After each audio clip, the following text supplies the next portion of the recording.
inverno de 1527, um barco chegou à solitária ilha na costa do Pacífico, na América do Sul.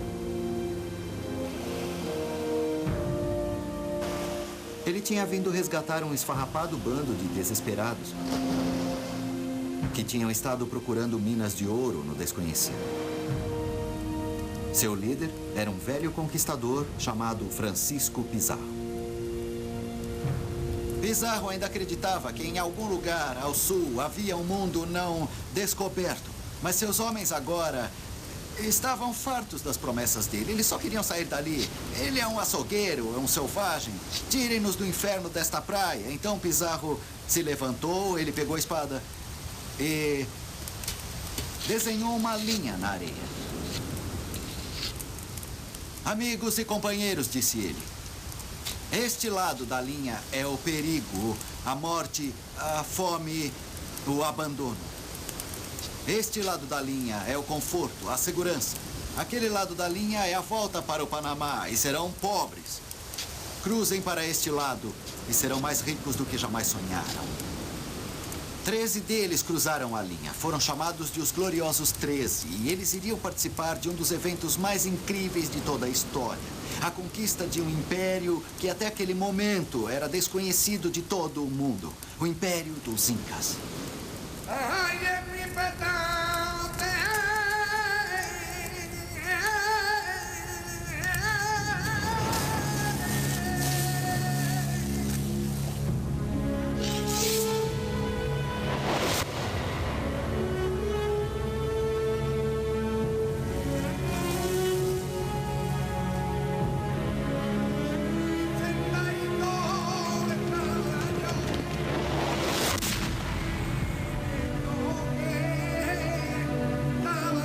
Conquistadores.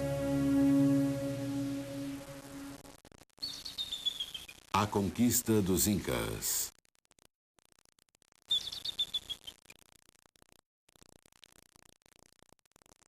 Com Michael Wood.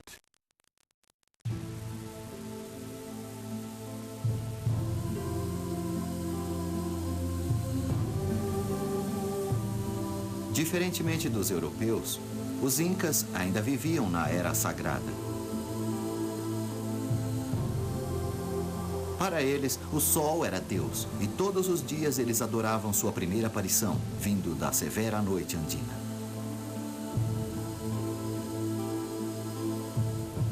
E pensávamos que este fosse o mundo inteiro, disse um deles, porque não conhecíamos outro até a vinda dos espanhóis.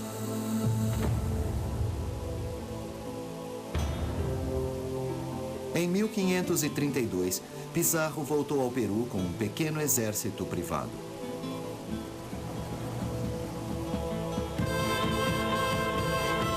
Com ele estavam sobreviventes da sua ilha, seus amigos e conterrâneos, e 4 de seus irmãos, tão unidos como um clã da máfia. À frente deles estava um vasto império e o grande Inca em pessoa, Atahualpa.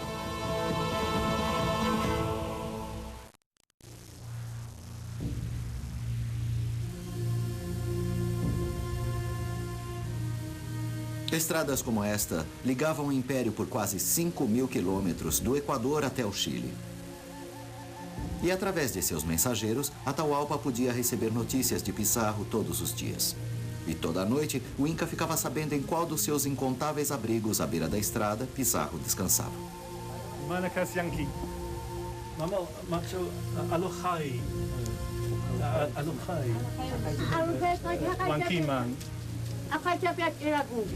Mandou que o povo alimentasse os espanhóis. Pizarro, em pessoa, dormiu na casa de nativos. Era razoavelmente confortável. Não se deve imaginar as coisas antes de vê-las. Ele ensinou o espanhol a 2 índios. Assim podia conversar em Quechua, a língua dos Incas.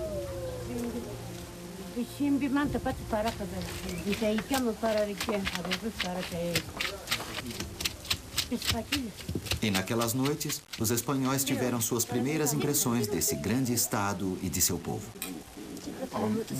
Muchas gracias. Como os índios são racionais, disse o secretário de Pizarro. O povo parece obedecer mesmo a seus governantes. Eles comem milho e um tipo especial de raiz. Batatas. O principal alimento dos incas, que os europeus agora provavam pela primeira vez. E tinha mais comida exótica.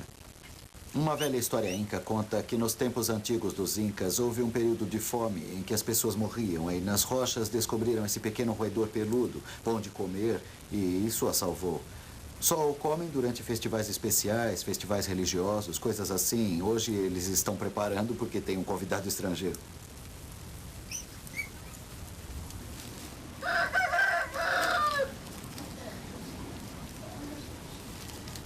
Como católicos romanos, os espanhóis estavam especialmente interessados na religião inca.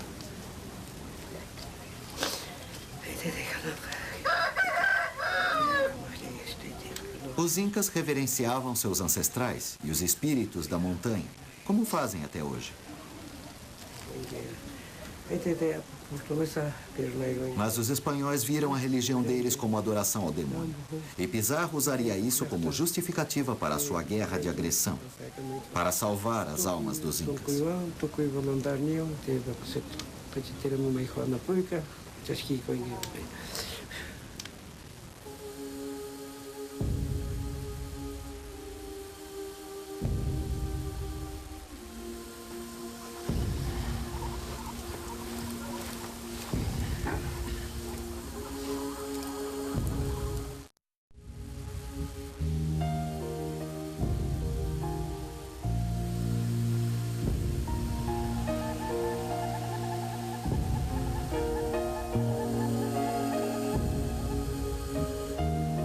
No começo de novembro, o exército espanhol saiu da costa do Pacífico e, pela primeira vez, marchou em direção aos Andes.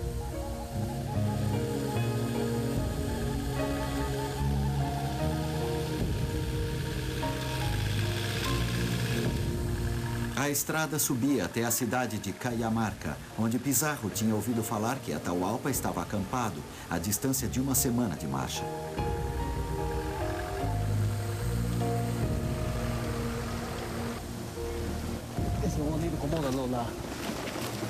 Como os astecas, os incas nunca tinham visto cavalos. Dá para imaginar o choque que eles tiveram aqui quando os espanhóis chegaram em grandes cavalos de guerra e tudo mais. Então, Ricardo, onde fica mesmo a estrada inca para Cajamarca? Ela passa por ali e aquele pequeno espaço ali. O quê? Vai até o topo? Atrás dela está o portal. Entendi. É um lugar de onde se vê... Ah, sei, é um mirante. Deve ter sido incrível, Pizarro chegando com seus homens, 62 a cavalo e 102 a pé, mais alguns aliados nativos que vinham da costa. E foi entrando num império de 5 ou 10 milhões de pessoas. Talvez se ele soubesse, teria voltado para o Panamá. É isso, ele não tinha visto o exército inca, ainda não. Incrível. Maravilhoso. Ele era um cara esperto, sabido, Pizarro, analfabeto, sabe, de meia idade, duro, feito couro velho, e muito, muito esperto. Ele entendeu que os incas eram, sabe, uma civilização maravilhosa, ainda na idade do bronze.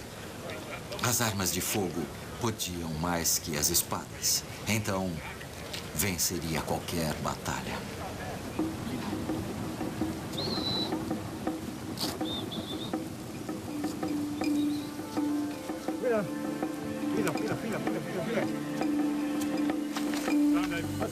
Nós seguimos por um caminho estreito e íngreme, disseram os espanhóis, direto até os picos das montanhas. Ele ainda está lá, com os degraus incas.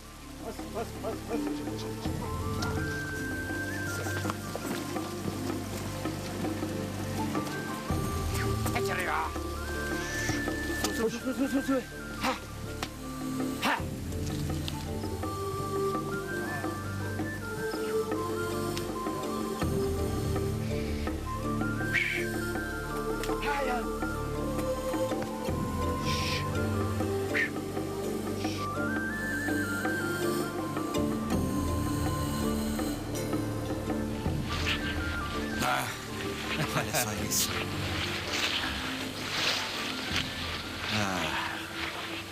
Então isso aqui é Inca, Ricardo? Bom, não tem mais ninguém, além dos Incas, que fizesse esse tipo de trabalho que você vê aqui. Olha só, agora eu tenho relato do secretário de Pizarro sobre essa viagem de subida. Fala de como o caminho era íngreme. Quando eles chegaram ao topo, ele era defendido por uma fortaleza cercada de paredes de pedra, construída numa colina com rochas muito íngremes dos dois lados. É isso. Seguimos as pegadas deles, viram? Sabe, quase ninguém conhece este lugar no Peru. É incrível.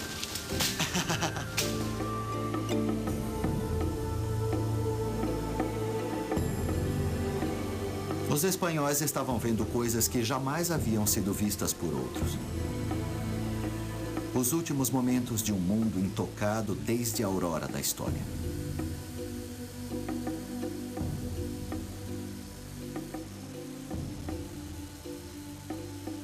Depois de 5 dias de marcha pelas montanhas, Pizarro saiu acima da cidade de Cajamarca.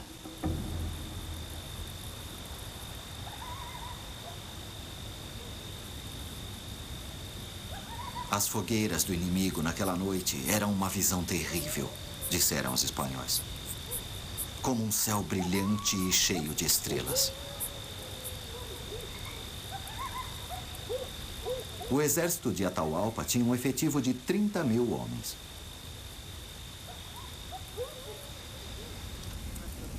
Os espanhóis estavam no limite agora, porque tinham permitido que eles chegassem sem serem barrados. Estariam sendo atraídos para uma armadilha? O secretário de Pizarro fez o relato. Poucos de nós dormiram naquela noite. Nós ficamos falando do que deveríamos fazer. Todos estavam com medo. Éramos tão poucos no coração daquele lugar, sem esperança de resgate.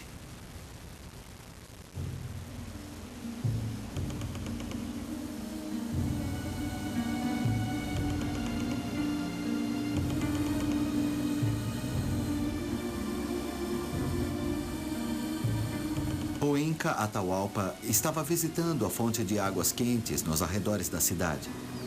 E foi aqui que os dois mundos se encontraram pela primeira vez.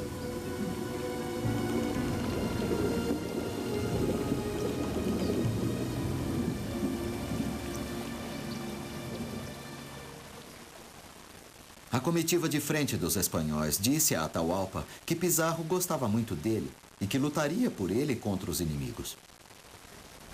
E ele sorriu, disse o espanhol, como se ele não pensasse muito na gente.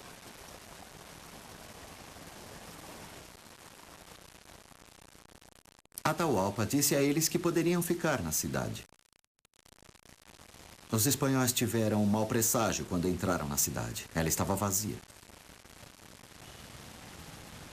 Eles ocuparam um prédio numa praça e esperaram para ver o que os incas fariam. Os espiões de Atahualpa os estavam vigiando o tempo todo. O espião-chefe, Apu, fez um relatório. Nós sabemos, por muitos historiadores, o que Apu relatou. Ele disse para o seu chefe Atahualpa o seguinte: número 1, eles não são deuses. Eles não são deuses? Não são deuses. Então o Inca soube disso na hora. O que não quer dizer que o povo não sabia disso. Entendo. Certo? Eu vi eles, disse Apu. Eu vi eles. Eu vi como eles ficam cansados ou doentes. E alguns deles até morreram. E os deuses não morrem, não ficam doentes. Então eles fizeram um plano. Disseram, vamos matar todos eles, menos 3 que serão castrados. O que cuida dos cavalos, o homem do ferro. O ferreiro? O ferreiro. O cara que faz as ferraduras e todas as armas. E o barbeiro. O que cuida dos cavalos e o outro, é claro, para fundar a cavalaria de Atahualpa. Mas o barbeiro, e disse Apu, porque ele sabe das coisas, ele tem poderes.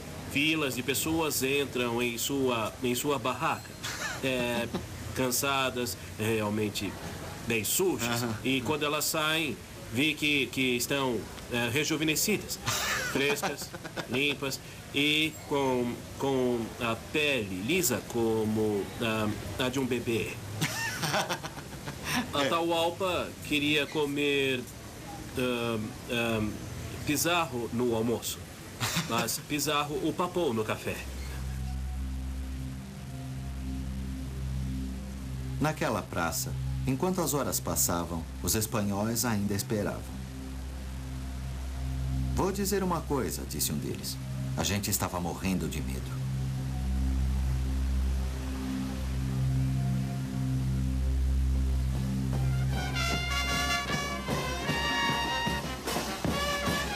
Finalmente, Atahualpa entrou na praça nos ombros de seus cortesãos. Ele tinha uns 30 anos, bonito e inteligente, o barrete real vermelho na cabeça e um manto de seda macia feito da pele de morcegos vampiros.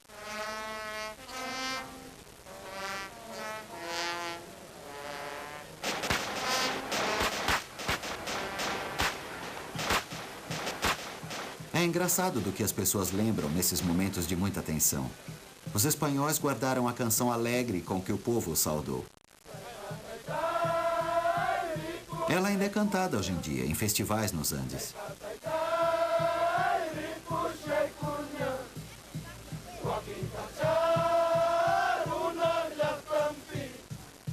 Pizarro assistia com seus capitães e o padre Valverde. Atahualpa sentou-se no meio da praça. Então o padre Valverde avançou com uma cruz e um livro de orações e fez um discurso sobre Cristo e o Papa e conclamou os incas a abandonarem sua falsa religião e abraçarem Cristo. Eu sigo a minha religião, disse Atahualpa. O sol eterno e os deuses antigos dos incas. Qual é a sua autoridade na sua religião? Disse ele. O padre levantou o livro. Me dê isso, disse Atahualpa, para eu ver se ele me diz alguma coisa. E ele virou as páginas com cuidado e ergueu os olhos. Por que ele não me diz nada? Disse ele e jogou o livro no chão. Era isso que Pizarro estava esperando. Foi o momento para o qual toda a carreira dele convergia. Isso deu a ele o pretexto para a guerra. E ele deu a ordem de ataque. E surgiram espanhóis dos pórticos em toda a praça, abrindo fogo contra a multidão de pessoas que estavam aqui.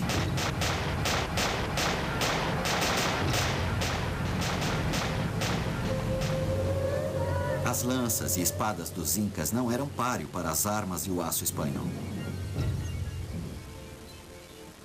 Alguns dizem que 6.000 pessoas morreram naquela noite. Enquanto a chuva caía, a praça ficou vermelha de sangue. Mas Atahualpa foi capturado vivo.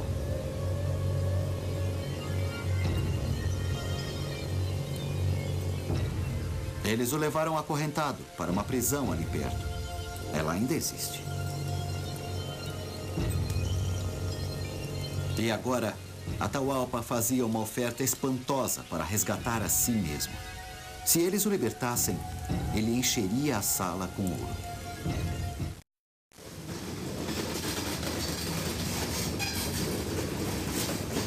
Para juntar o ouro, Atahualpa ordenou então ao povo que permitisse que os espanhóis viajassem livremente pelo império.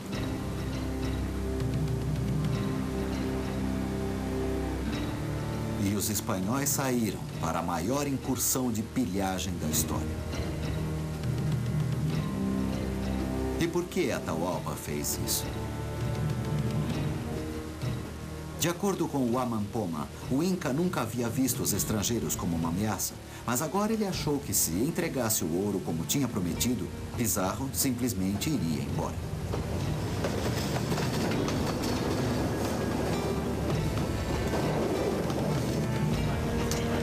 Naquele tempo, disse o Amampoma, nós índios perdemos todo o senso de direção. Esquecemos nossos deuses. E nossos governantes perderam sua autoridade.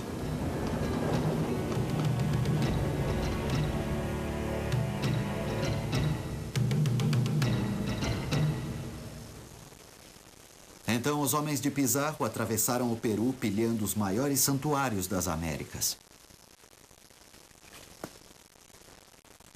Na costa do Pacífico fica o templo de Pachacamac, o sacudidor da terra. Pizarro mandou seu irmão Hernando para lá. Jovem e arrojado, Hernando marchou direto para o mais santo dos santos. Tudo para encontrar um simples ídolo de madeira. Os espanhóis ficaram desanimados ao não encontrar nada no coração desse famoso santuário, a não ser esta simples e antiga imagem. Quando vimos que não tinha valor e era desprezível, disse um dos membros da expedição, dissemos ao sacerdote: como vocês podem reverenciar uma coisa tão sem valor? E eles ficaram espantados e defenderam o Deus deles. E disseram: este é Pachacamac, em cujas mãos todas as coisas do mundo descansam. É claro que a gente via que era o demônio que falava para eles naquela caverna escura.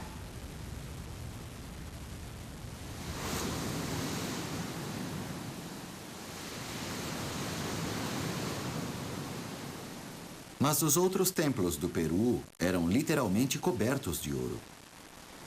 Atahualpa encheu sua sala de resgate com 7 toneladas de ouro, um dos maiores tesouros de toda a história. Ele manteria sua palavra, mas o que Pizarro faria?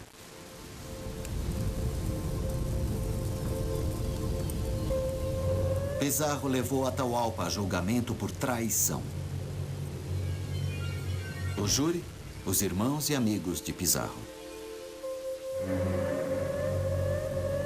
O veredito: o Inca devia morrer. Foi a coisa mais desprezível que fizemos nas Américas, disse um dos conquistadores.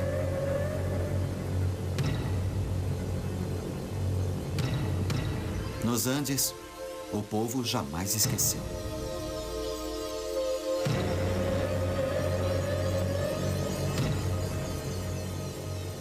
Nosso pai Inca, eles o apanharam. Eles o enganaram.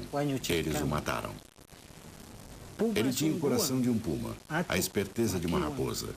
Eles o mataram como um lhama. Os raios cruzaram o céu. Choveu granizo. Os sábios antigos foram enterrados vivos. Entendi.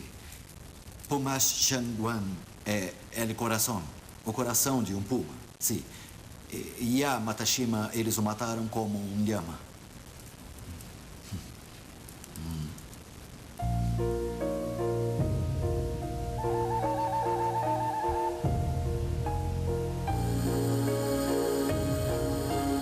Para os Incas, esses eventos foram quase inacreditáveis. Aconteceu o Apachacuti. O mundo virou de pernas para o ar.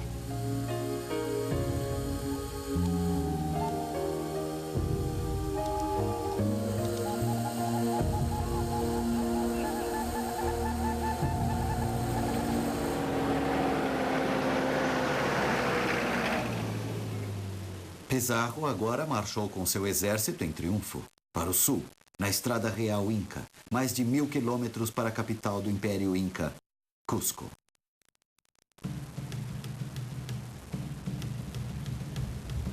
Em 15 de novembro de 1533, nós, os espanhóis, chegamos a Cusco.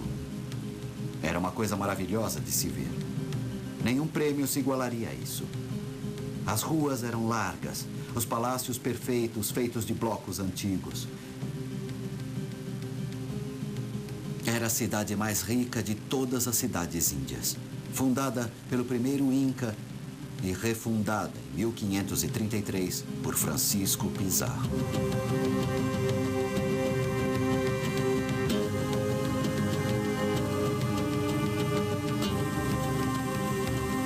E enfim Pizarro olhou para o seu prêmio. A cidade dos Incas, com sua grande praça cerimonial e os enormes palácios dos clãs reais Incas. Foi uma virada na história do mundo. Os Incas acreditavam que este lugar era o centro da Terra. Foi o centro sagrado da última das civilizações independentes do planeta. E a queda da cidade diante dos espanhóis, ter vindo logo depois da queda do México, parece agora ter sido o começo do fim das civilizações tradicionais do mundo. O fim da era sagrada. O triunfo da era profana. Agora, Francisco mandou Fernando para casa em navios carregados com ouro, trazendo as notícias de eventos incríveis. Na Espanha, só se falava do Peru e de seu ouro.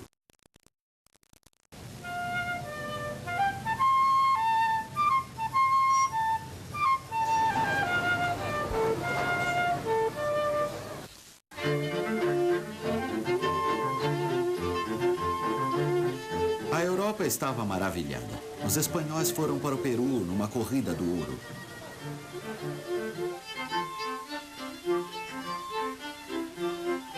Os irmãos de Pizarro ostentavam sua recém-descoberta fortuna. Para eles, aqueles foram dias maravilhosos, quando se apoderaram do povo e das riquezas do Peru.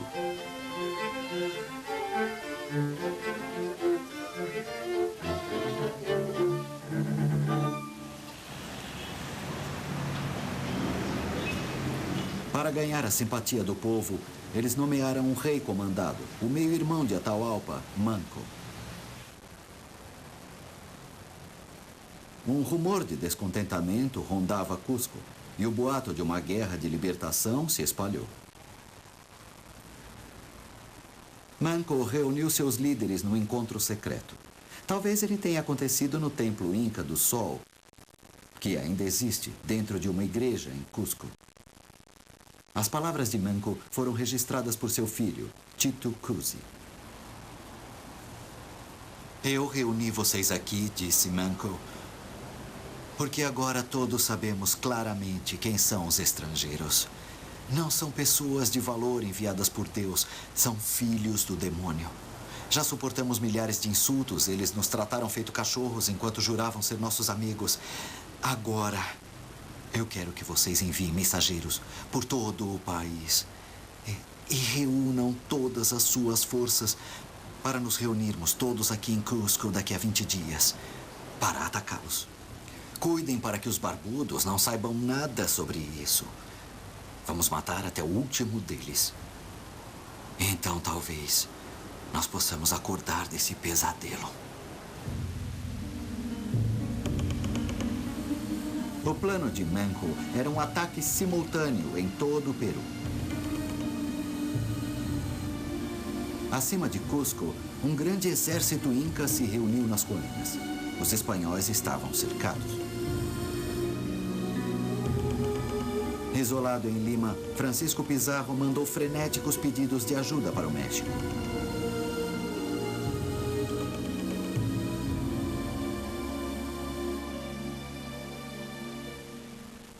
Três colunas de reforços foram varridas pelo exército de Manco. Aqui em Cusco, os sobreviventes espanhóis imaginavam como poderiam tomar a fortaleza inca, que controlava a cidade em Sacsayhuamán. Os espanhóis foram dizimados e, em meio à batalha, Juan Pizarro foi morto. Mas, no final, os incas ficaram sem armas. A última batalha por estas muralhas aconteceu com o heroísmo desesperado dos guerreiros incas. Semelhante à Batalha Azteca pela Cidade do México, ela lembra os grandes épicos clássicos como a Ilíada, o Cerco a Troia.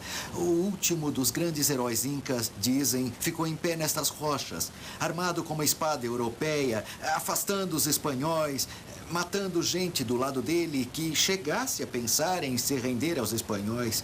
E no final, quando ficou claro que não havia mais esperança, ele largou suas armas, encheu a boca com terra, açoitou o próprio rosto e se jogou das pedras, cumprindo o juramento de que morreria antes de se entregar aos espanhóis. Foi por pouco, mas os espanhóis conseguiram abrir uma brecha.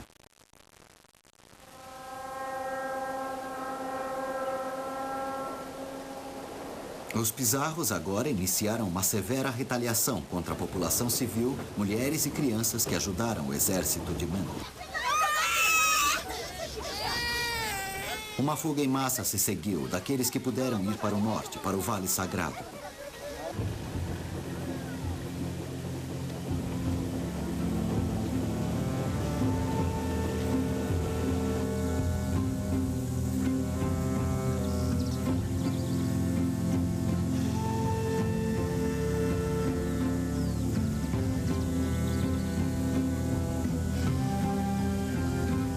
O Vale Sagrado da terra dos Incas.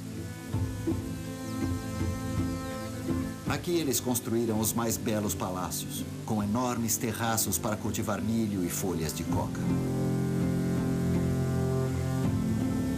E era aqui que Manco e seu sumo sacerdote poderiam pedir ajuda aos ancestrais.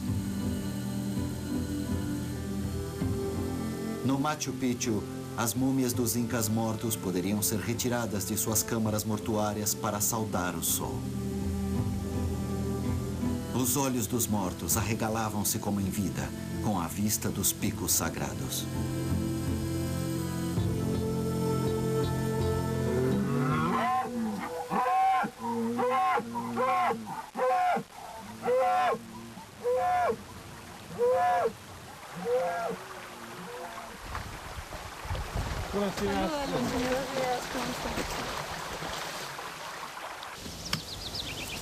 De acordo com Waman Poma, Manco construiu novos terraços e casas aqui para alimentar e proteger a multidão de tropas e refugiados.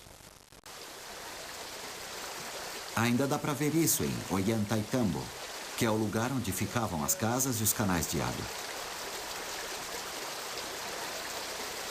Os incas se orgulhavam de que Manco tinha feito desta a fortaleza mais resistente em todo o Peru.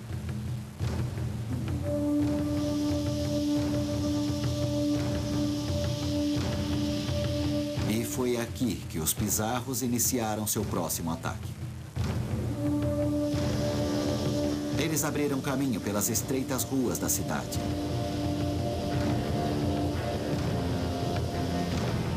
E então, atacaram a fortaleza que dominava de cima.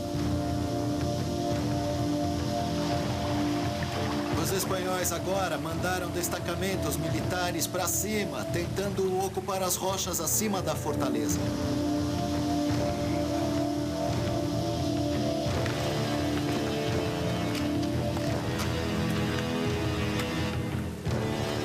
Hernando Pizarro liderou o assalto nesses degraus, enquanto os incas lançavam projéteis para baixo, incitados por Manco, que corria nos terraços acima, montado num cavalo espanhol. Então, de repente, os índios nos atacaram por todos os lados, e ouvir o rugido do exército deles era como se a montanha estivesse desabando em cima de nós.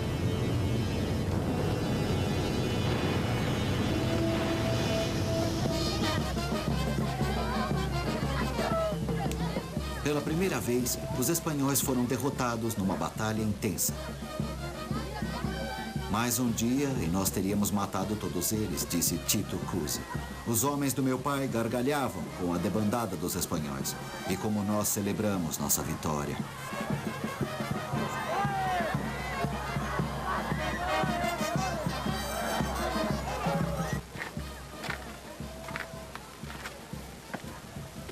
Manco planejava construir uma nova Cusco aqui no Vale Sagrado.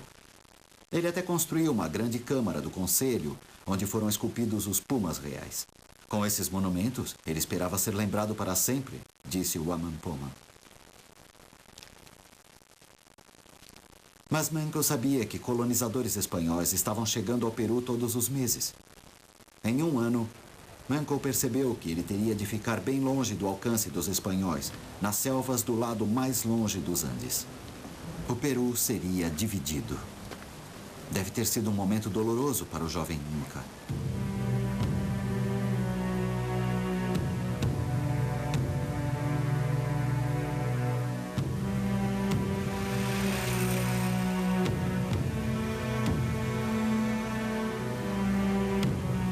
Então, o Império Inca devia ser dividido. A corte de Manco e seu exército começaram sua longa marcha sobre os Andes, demolindo a estrada atrás deles na medida em que passavam. Então, são mais de 3.900 metros. Meu Deus, não admira que minhas mãos estejam congelando.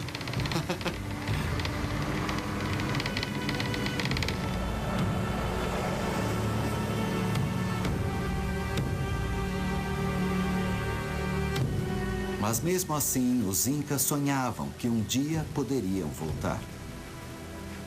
Do lado mais distante das montanhas, Manco e seus generais esperavam organizar uma nova resistência. Conforme Manco dizia, para libertar a terra dos nossos antepassados.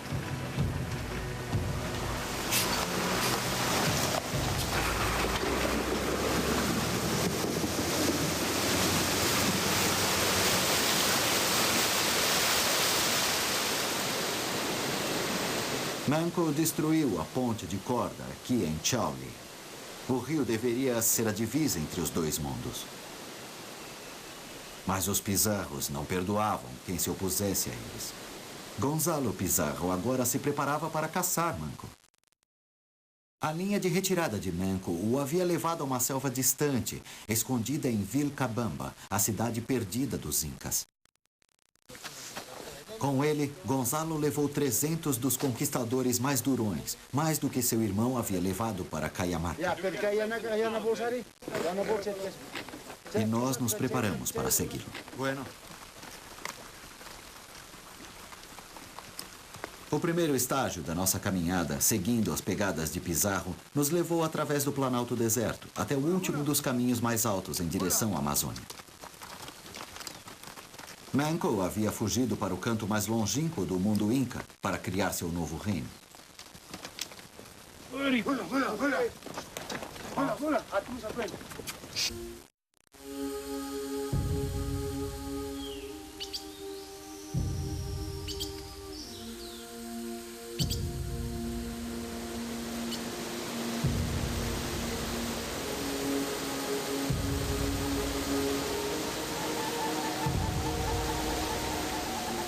De acordo com Wamampoma, Manco tinha aberto novas estradas para o interior. E no segundo dia, nós as encontramos. Estes parecem ser degraus incas, não é? É sim, são os degraus incas.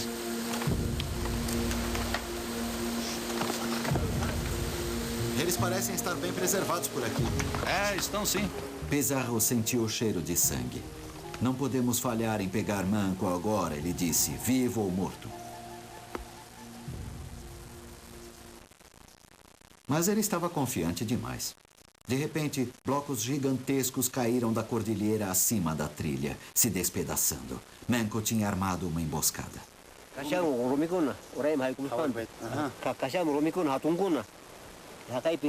Nosso guia, Dom Juvenal, nos disse que ainda existem pilhas de rochas aqui em cima, esperando para serem roladas pela borda.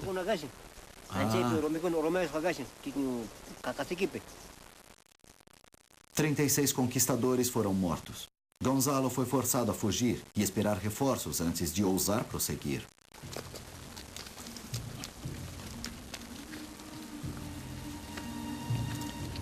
E Manco escarnecia dele. Sou Manco, Inca. Nós matamos 2.000 espanhóis e vamos matar você também e libertar nosso país.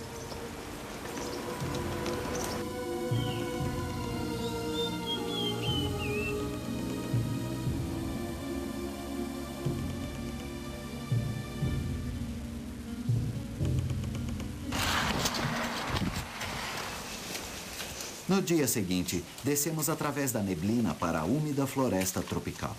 Em alguns lugares, deslizamentos acabaram com a trilha.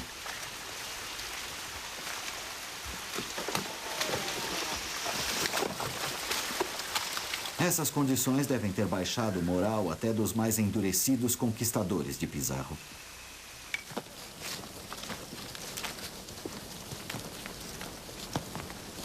Finalmente, às 5 da tarde do terceiro dia de marcha, chegamos à cidade perdida de Manco. Então, Dom Juvenal, esse é o espírito Pampa. Pampa. Sim. Então é isso. O Vale Perdido dos Incas. O local da cidade perdida deles. É tão isolada, tão escondida, que dá para entender como só foi descoberta no século XX. E dá para entender também porque os últimos sobreviventes dos Incas achavam que estariam seguros aqui, escondidos do resto do mundo. Pizarro teve que lutar para chegar tão longe. Mas quando chegou aqui, a cidade estava vazia. Manco tinha desaparecido na selva. Gonzalo procurou pelas florestas por 2 meses, até que a doença e a fome o forçaram a voltar. Por pouco, Manco sobreviveu.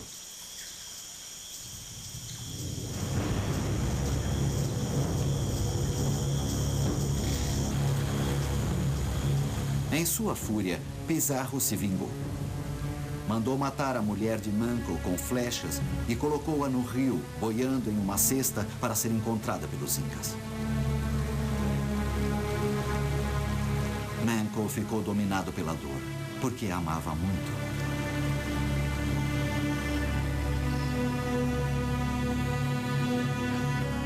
Nesse meio tempo, o império privado de Pizarro começou a decair.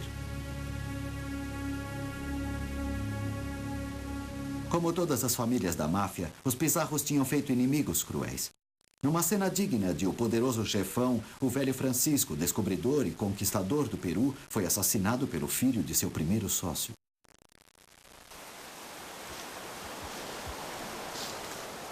Manco, nesse meio tempo, tinha construído sua nova capital num lugar chamado Vitcos.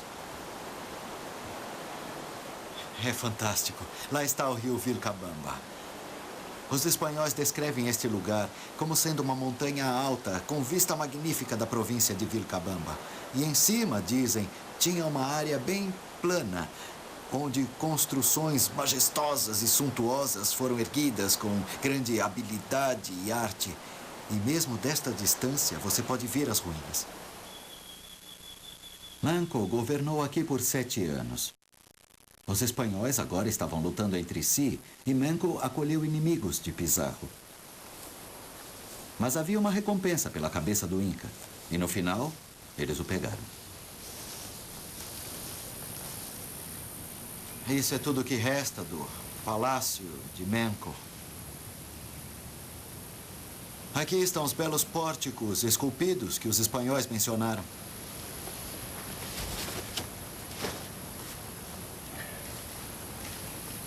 E aqui está a praça, onde tudo aconteceu.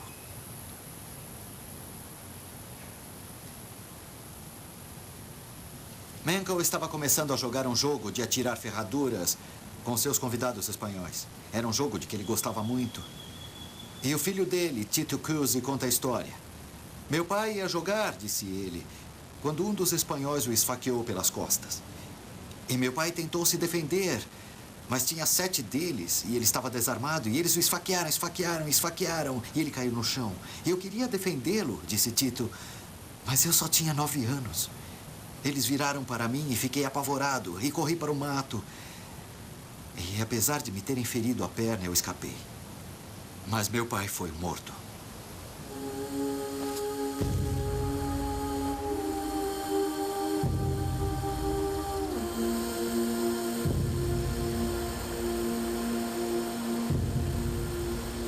Manco tinha sido o único Inca a oferecer a esperança de resistência a longo prazo.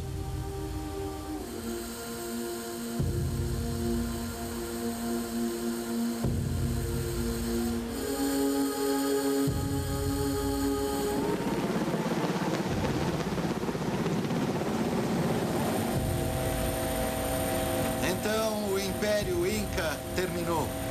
A ordem política foi destruída. Mas as coisas acontecem em níveis diferentes na história e os impérios são apenas a superfície dela. E abaixo deles existe uma estrutura mais profunda que dura muito mais. A tenacidade duradoura, enraizada na cultura do povo de uma região, moldada pela geografia e pelo clima. E aqui nos Andes, o povo Inca sobreviveu.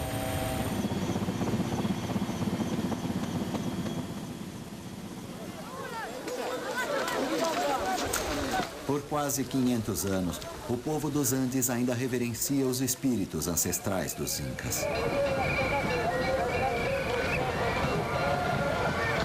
Todos os anos, em junho, eles sobem aos milhares para as geleiras das montanhas sagradas. E pouco antes do nascer do sol, das alturas de mais de 4.800 metros, prestam culto ao gelo de Coila Riti, o senhor da estrela da neve.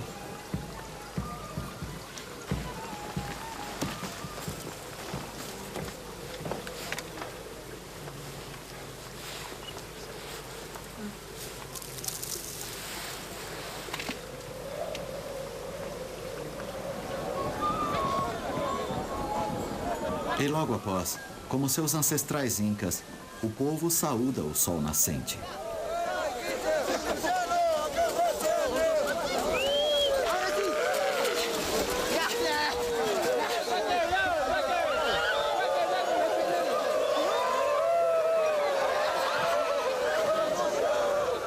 E então cantam a canção alegre que cantavam para Atahualpa tantos e tantos anos atrás.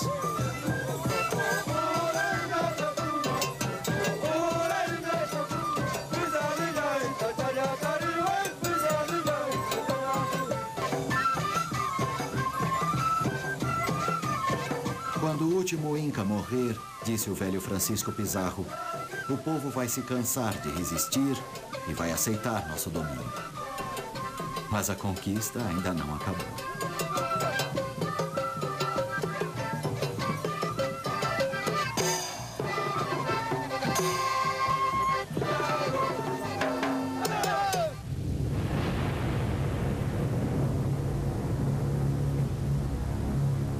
Versão brasileira BKS.